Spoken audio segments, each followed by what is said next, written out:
നമുക്കൊരു സന്തോഷ വാർത്ത പറയാണ്ട് കേട്ടോ. നമുക്കൊരു മാഗസിൻ, അതിലൊരു അത്ഭുതം ഉണ്ട്. നമുക്ക് സന്തോഷം, അത്രയും നല്ല സന്തോഷമായി ഇത്. പിന്നെ എന്താ ഗൃഹലക്ഷ്മി, വനിത എന്നൊക്കെയുള്ള പിന്നെ മാഗസിൻ കണ്ടിണ്ടാവൂലോ എല്ലാരും. ബിസിനസ് മാഗസിൻ ആണ്. ബിസിനസ് മാഗസിൻ ജയ് ട്രേഡ് ടൈംസ് എന്ന് പറഞ്ഞ മാഗസിൻ ആട്ടോ. അപ്പൊ അതില് ഞങ്ങളെ ഫോട്ടോ ഉണ്ട്, മുത്തശ്ശിയുടെ ഒരു ആർട്ടിക്കിൾ വന്നിട്ടുണ്ട്.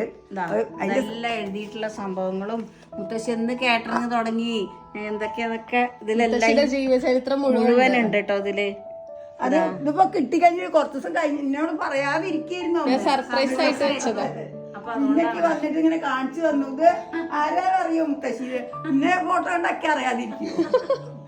അപ്പൊ അങ്ങനെ ഓരോന്നുണ്ട്. നല്ല പ്രൗഡ് മൊമെന്റ് ആണ്.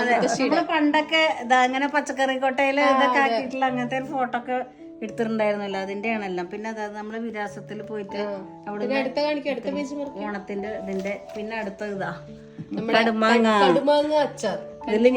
ഇതില് ഞാനും ഉണ്ട്. ആദ്യമായിട്ടാട്ടോ അങ്ങനെ ഒരു മാഗസിനിലൊക്കെ നമ്മളുടെ ആർട്ടിക്കിൾ വരുന്നത്. മുത്തശ്ശി ഒരു ബിസിനസ്, ഒരു ലേഡി ഓൺടർപ്രണർ ആണ്. അതിന്റെയാണ്. എന്തായാലും നല്ല സന്തോഷമായി ഇത് കണ്ടപ്പോ. നമുക്കിങ്ങനെ ജയ് ട്രേഡ് ടൈംസ് എന്നാണ് ഇവര്. അതെ അതെ അതെ. മുത്തശ്ശി നിസ്സാരക്കാരിയോ? No no. എന്താ വെച്ചാൽ ഇത്രയും പ്രായമായിട്ടും ചെയ്യുന്നുണ്ടല്ലോ എന്നുള്ള ആ ഒരു ഇതിലുള്ള കൊറേ ലേഡി ഓൺടർപ്രണേഴ്സ്, സക്സസ്ഫുൾ ആയിട്ടുള്ള ആൾക്കാരുടെ ഒക്കെ ഇതില് ഫീച്ചർ ചെയ്തിട്ടുണ്ട് അവര്.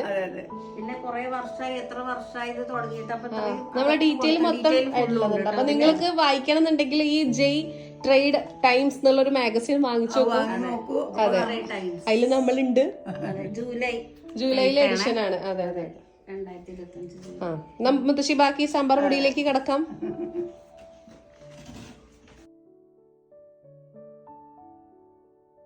ഞാൻ ഓൺലൈനിൽ നിന്ന് വാങ്ങിയതിൽ എനിക്ക് ഏറ്റവും കൂടുതൽ ഇഷ്ടപ്പെട്ട ഒരു കോഡ് സെറ്റ് ആണ് കേട്ടോ. നല്ലൊരു റെഡ് ആൻഡ് വൈറ്റ് കോമ്പിനേഷനിലാണ്. ഓണത്തിനൊക്കെ ഇട്ട് കളറാക്കാം. നല്ല അടിപൊളി വൈറ്റ് ഹാർട്ടിന്റെ ത്രെഡ് വർക്ക് ഒക്കെ ആണ് കേട്ടോ. കാണുമ്പോൾ തന്നെ നല്ല ഭംഗിയുണ്ട്. എല്ലാവരും നമ്മളിങ്ങനെ നോക്കി നിൽക്കും.